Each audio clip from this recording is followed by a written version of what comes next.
My story of rising was pretty simple. I really didn't have much to rise or overcome in my life. You know, as I always say, I grew up on the mean, lean gritty streets of Chestnut Hill, fighting for parking spaces at the Chestnut Hill Mall. That was the toughest thing I had to deal with, and was afforded a great education at a private school, New England, Williams College, a small liberal arts school, and graduate school for a year at Harvard. And despite all those great educational institutions, and I did get something from them, but the greatest educational experience of my life was the first 2 weeks I started working in South Boston in the fall of 1990 with a bunch of at-risk, for lack of a better term, young people, boys and girls, struggling with school, struggling in some cases with the law, with their families. And for the first time in my life, I saw firsthand truancy, substance abuse. You know, so many of the urban ills we hear and read about and bombarded with on a daily basis.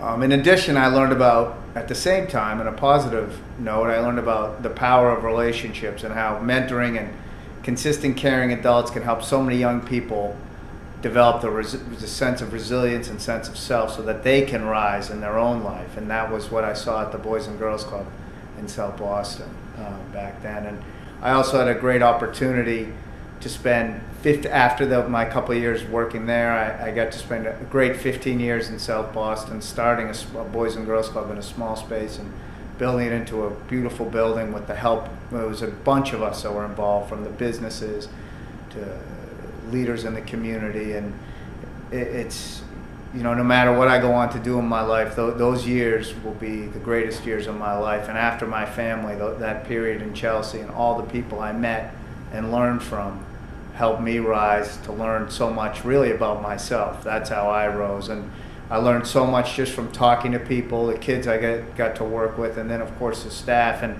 it's funny, as I said, I grew up on the mean streets of Chestnut Hill. I never had to pay a college note, never had to worry about anything. And you know, as I always say, I like to learn from people. I learned from everyone.